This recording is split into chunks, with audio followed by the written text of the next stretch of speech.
Pasamos ahora entonces al problema 17, donde lo que nos propone es que hagamos a la inversa. Nos dan el producto, ¿sí? Y nos piden que digamos cómo obtenemos esos productos, ¿sí? Que justifiquemos nuestra respuesta.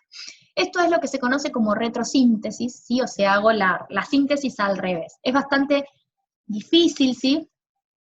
Uno tiene que, digamos, tener como muy presentes las reacciones y muy agudizadas de alguna manera la vista, ¿sí? O sea, no desesperen si cuando intentan hacer los ejercicios que hay en la guía de retrosíntesis y no se dan cuenta enseguida por dónde puede ir, porque obviamente no es simple mirar a digamos, el camino sintético al revés, ¿sí?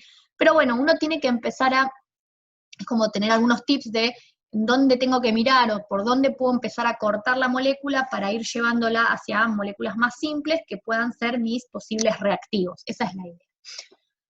Quizás este no es el mejor ejemplo porque involucra una reacción bastante compleja, pero bueno, vamos a intentar, aunque sea, hacer el ejercicio de ver cómo se piensa este tipo de problemas.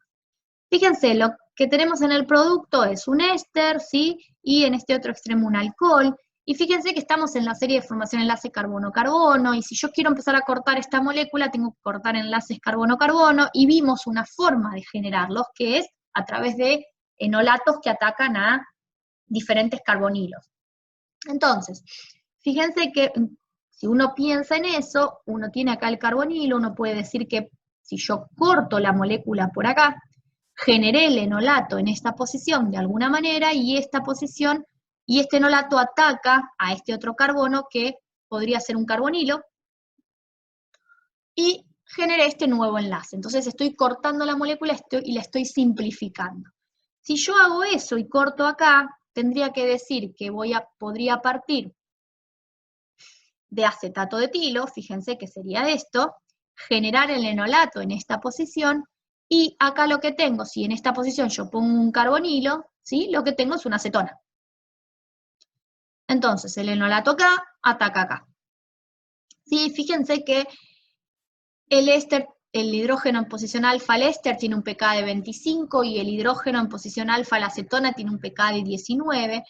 Por lo tanto, si yo pongo todo esto e intento generar el enolato, si lo pongo todo junto, lo más probable es que se forme principalmente el enolato en la acetona y el ataque sea a la inversa. Podría llegar a decir, bueno, controlo las condiciones, o sea, trabajo solo con este primero y genero el enolato y después lo voy poniendo de a poco en contacto con la acetona, ¿sí?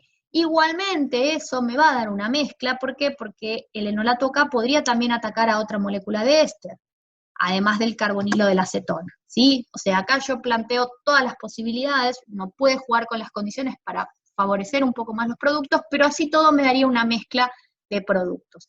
Y obviamente no es lo que yo quiero obtener este producto en particular. Entonces, lo que vimos en las presentaciones anteriores para este tipo de situaciones es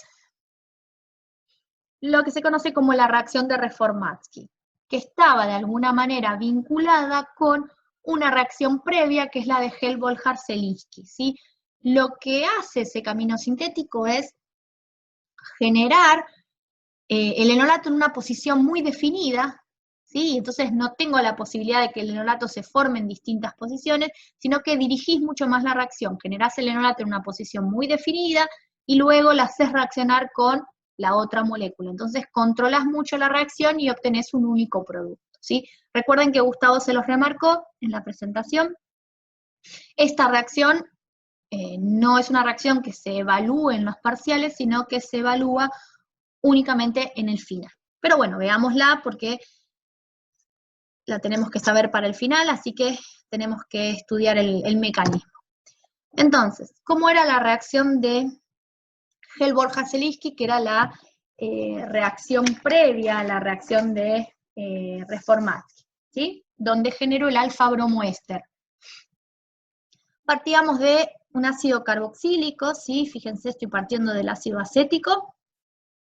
Lo que hacíamos era hacerlo reaccionar con bromo y tribromuro de fósforo, ¿sí? Y lo que hacíamos en este primer paso era obtener el bromuro de ácido, ¿sí? Nosotros no vimos en detalle este mecanismo, nosotros vimos el mecanismo para obtener un cloruro de ácido, pero la idea sería la misma. Acá lo que hago con estos reactivos es generar un mejor grupo saliente, o sea, transformar al OH en un mejor grupo saliente, de forma tal de obtener el bromuro de ácido correspondiente, ¿sí? Ese bromuro de ácido puede, en medio ácido, enolizar, ¿sí? ¿Qué quería decir esto? Que se forme un doble enlace acá y se protone el oxígeno del carbonilo, ¿sí? Algo similar a un enolato, ¿sí? Entonces, este enolato puede atacar a una molécula de bromo, ¿sí? Y romper el enlace bromo-bromo, se libera bromuro, y fíjense que se forma un enlace carbono-bromo en la posición alfa a el carbonilo, ¿sí? Este bromuro puede desprotonar y entonces obtenemos esta molécula que es un bromuro de ácido con un bromo en la posición alfa. En medio acuoso, el bromuro de ácido hidroliza. Recuerden que los halogenuros de ácido, tanto el cloruro de ácido como el bromuro de ácido, son muy reactivos en presencia de vapor de agua inclusive, van a hidrolizar y van a dar el ácido carboxílico correspondiente. Entonces, fíjense que lo que tenemos acá es la formación de un alfa bromoácido, ¿sí? O sea, un ácido carboxílico con un bromo en una posición alfa. Si yo ese alfa bromoácido lo hago reaccionar en medio ácido con etanol, porque fíjense que yo quiero obtener el alfa bromoéster correspondiente al acetato de etilo, entonces lo tengo que hacer reaccionar con etanol, ¿sí?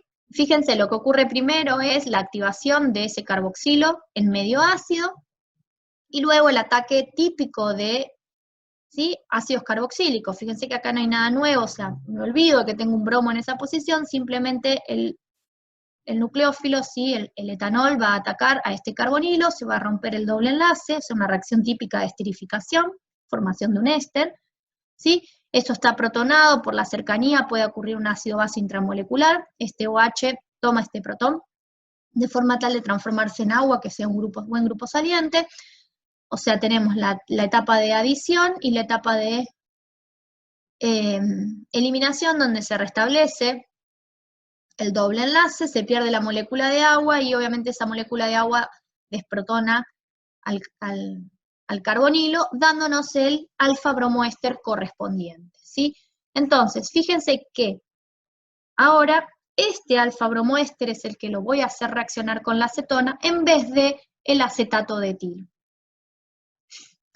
Bien, entonces lo que seguía es la reacción de Reformatsky, donde el alfa bromoéster en presencia de zinc metálico, ¿sí?, lo que hacía de alguna manera ese zinc era coordinarse, ¿sí?, con el oxígeno y con el bromo de esta molécula, y de alguna manera generar un enolato bien específico. O sea, voy a generar específicamente el enolato en esta posición, ¿sí? Y entonces ese enolato es el que ataca a la molécula de acetona, que era la que necesitábamos para construir la otra parte del producto que queríamos, ¿sí?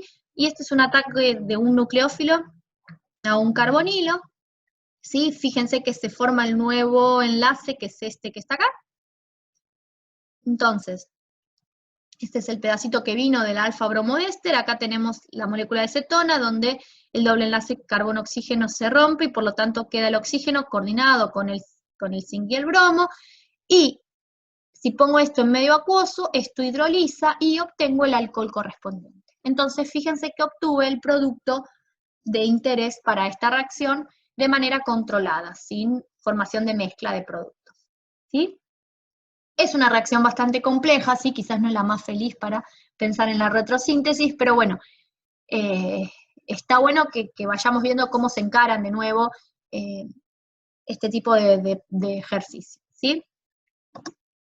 Entonces, fíjense cuáles son los productos, ¿sí? Lo primero que hice es la reacción de Helmholtz-Harseliski, o sea, de este lado tengo todos los productos que necesito y estos son los intermediarios y el producto final. Para la reacción de Helmholtz-Harseliski necesité ácido acético, bromo y tribromuro de fósforo y agua. Obtuve el alfa bromoácido.